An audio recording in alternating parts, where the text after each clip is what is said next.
అంటాడు. కూర్చోబెట్టి మాట్లాడుతూ కూర్చోబెట్టు అనంట పెద్ద మనిషి అనంట అది చేశాను ఇది చేశాను అనంట మరి ఓకే చెప్పు, నువ్వేం చెప్పాలనుకుంటున్నావు అసలు? అసెంబ్లీలో మాట్లాడుతున్నప్పుడు ఏం కూర్చోబెట్టి మాట్లాడుతున్నప్పుడు కూర్చోబెట్టి మాట్లాడుతున్నప్పుడు ఏం చెప్పండి కూర్చోబెట్టి మాట్లాడుతున్నప్పుడు ట్వీట్ చేయాల్సి వచ్చిందా? నాకు అర్థం కదా. నీకేం అర్థం కావాలరా అసలు? జనాలకు అర్థమైందిగా. హాయ్ హలో, వెల్కమ్ టు కెరటివి న్యూస్. మన ప్రశ్న రావణ్ అలియాస్ జోసఫ్ చౌదరి మళ్ళీ తెర మీదకి వచ్చాడు. అంటే ఈ మధ్యన కనిపించట్లేదు ఏంటంటే పెద్దగా ఎవడో పట్టించుకోవట్లేదులేండి మనోడిని. అందుకనే కనుమరుగైపోయినా ఎక్కడెక్కడో తన వీడియోలు తను చేసుకుంటున్నాడు. ఎందుకంటే పుట్టకూటి కోసం మెగా ఫ్యామిలీ మీద పడి ఏడుస్తూ జీవనం సాగిస్తున్నటువంటి కొన్ని కుటుంబాల్లో తను కూడా ప్రథమ వర్గంలో ప్రథమ స్థాయిలో ఉండేటువంటి నాయకుడు, ఆ సంఘానికి ప్రతినిధిగా బాధ్యత వహిస్తున్నటువంటి వ్యక్తి అని కూడా అనొచ్చు. అయితే రీసెంట్గా ఒక వీడియో చేశాడు సోషల్ మీడియాలో. ఒకళ్ళు దీన్ని బాగా వైరల్ చేస్తున్నారు. ఏముందా దీంట్లో అని చెప్పి ఒకసారి చూశాను, మీకు కూడా ఒకసారి వినిపిస్తాను, తర్వాత దీని గురించి మాట్లాడదాం. విందురు కానీ.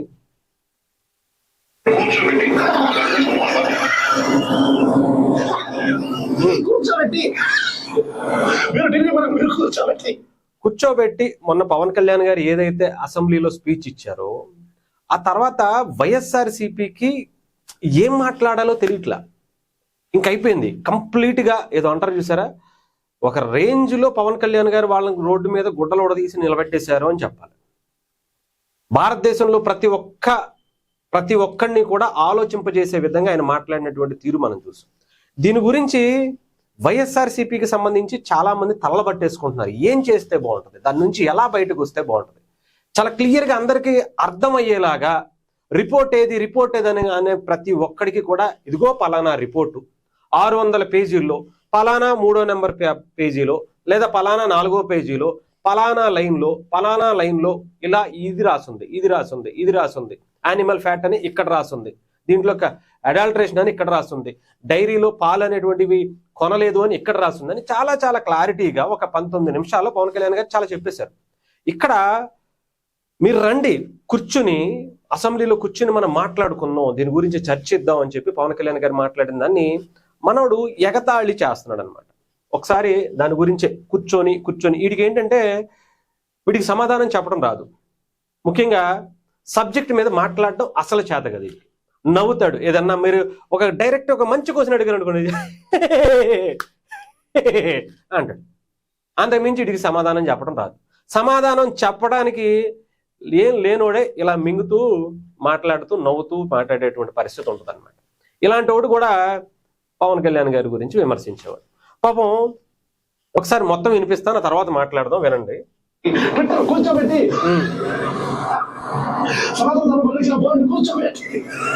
మంచి కామెడీ క్యాండిడేట్ ఏదో అనుకున్నాం కానీ చాలా ఇన్ని సినిమాలు తీయచ్చు కామెడీ క్యారెక్టర్లు పెట్టి.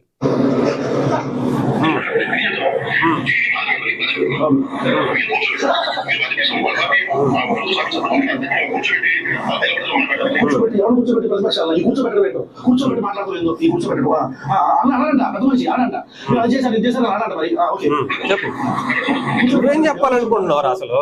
అసెంబ్లీలో మాట్లాడుతున్నప్పుడు ఏం కూర్చోబెట్టి మాట్లాడుతున్నప్పుడు కూర్చోబెట్టి మాట్లాడుతున్నప్పుడు ఏం చెప్పండి కూర్చోబెట్టి మాట్లాడుతున్నప్పుడు ట్వీట్ చేయాల్సి వచ్చిందా? నాకు అర్థం కదా. నీకేం అర్థం కావాలరా అసలు? జనాలకు అర్థమైందిగా. మీ వాళ్ళు ఇప్పటికే తలలు పట్టుకుని కూర్చుని పిక్కుంటున్నారు ఒకటి ఏం చేయాలో తెలియక.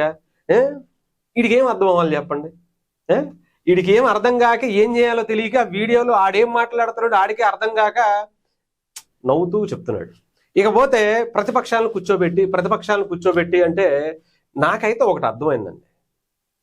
వీళ్ళకి మూల సంఖ్య ఉంది.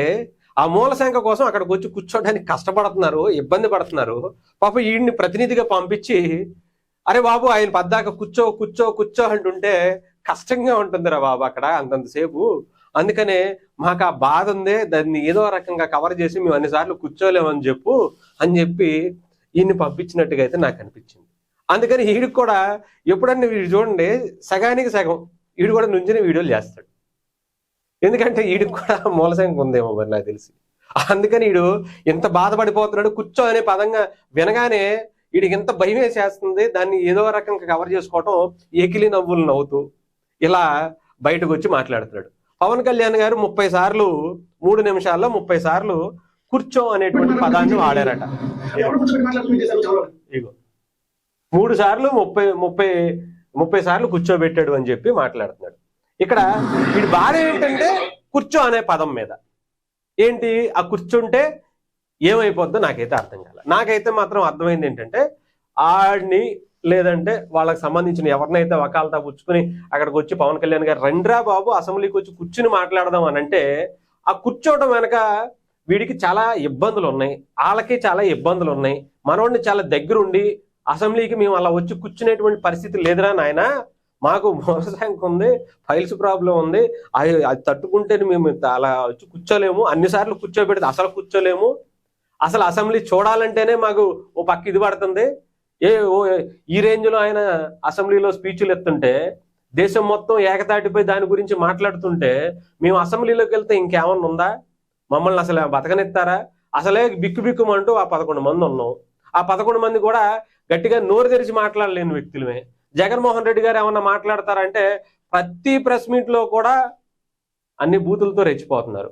గంపకొద్ద కింద ఇలాంటి మాటలు మాట్లాడి ఎన్ని రకాలుగా ఆయన మీమ్స్ అయిపోతున్నారో మనందరికీ తెలుస్తుంది. ఇంకా మేము వస్తే ఇంకా బెబ్బే అనుకునేటువంటి పరిస్థితి ఉంటుంది. మా వల్ల కాదు, పైగా మాకు ఆ ప్రాబ్లం ఉంది, నువ్వు వెళ్ళి ఏదో ఒక రకంగా కవర్ చేయరా నాయన, ఏదో ఒక రకంగా చెయ్యంటే మనోడికి ఏంటంటే సబ్జెక్ట్ లేదు, ఏం మాట్లాడాలో తెలియదు. ఆ ఇచ్చిన డబ్బులకి, ఆ పేటిఎం డబ్బులకి న్యాయం చేయాలి, ఏదో ఒక రకంగా న్యాయం చేయాలి. అందుకనే ఫోన్ పట్టుకుని ఇలాగా బయటకు వచ్చాడు అనమాట సార్ వాడు. మొత్తానికి ఏం కష్టం వచ్చిందిరా బాబు మీకు మాత్రం.